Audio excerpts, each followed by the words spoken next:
Viewers, Facebook শুভাকাঙ্ক্ষী ভাই বন্ধুরা, আজকে আমি ইচ্ছে পোষণ করলাম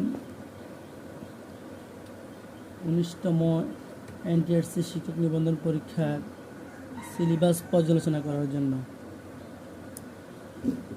আমাদের অনেক মেধাবী ভাই আছেন, অনেক মেধাবী বোন আছে যারা বাংলায় অনার্স মাস্টার্স করেছে, বাংলায় অনেক ভালো, ইংলিশ অনার্স মাস্টার্স ইংলিশে অনেক ভালো, অনেক মাদ্রাসায় পড়ুয়া ভাই আছেন অনেক ভালো, আরবিতে অনেক দক্ষ, অনেক আইসিটি বিষয়ে অনেক স্টুডেন্ট অনেক দক্ষ।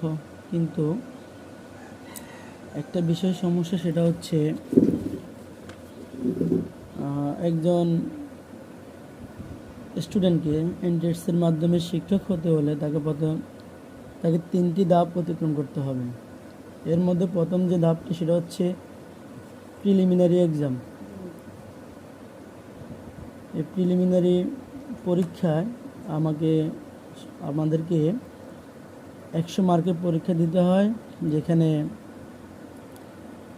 25 মার্ক, বাংলা 25, ইংরেজি 25, গণিতে 25, সাধারণ জ্ঞান 25। এই 4 বিষয় 100। এই 100 মার্কের মধ্যে 40% মার্ক পেলেই একজন স্টুডেন্ট পরীক্ষায় পাশ করবে। তো এই বিষয়টা খুব ইজি একটা বিষয়, যে 100 মার্কে 40 পাওয়া খুব সহজ, কিন্তু আমাদের গোছালো প্রস্তুতি না থাকার কারণে আমরা 40 অনেকে প্রিলিমিনারি পাস করি না।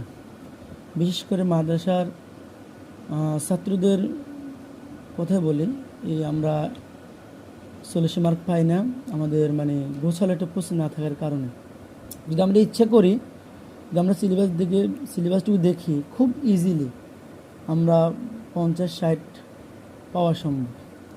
প্রথমত আমরা যদি বাংলার দিকে দেখি, বাংলা ভাষার রীতি এবং বিরাম চিহ্ন, এগুলো খুব সহজ একটা বিষয়, এগুলো আমাকে একদিন পড়লে আমরা পেরে যাব। বিরাম চিহ্ন, বাংলা ভাষায় বিরাম চিহ্ন 12টি, কোথায় পূর্ণ পাদচ্ছেদ বা পূর্ণচ্ছেদ হলে কি, কোথায় দাঁড়িয়ে, কোথায় কমা, কোথায় সেমিকোলন, কোথায় কোলন, কোথায় প্রশ্নবোধক চিহ্ন, কোথায় বিস্ময়কর চিহ্ন, এগুলো বসবে। এগুলো আমরা দেখলেই বলতে পারি। এক বলার সময়, এক বলতে যতটুকু সময় লাগে, এরকম ওই স্থানগুলোতে 4টি বিরাম চিহ্ন বসে।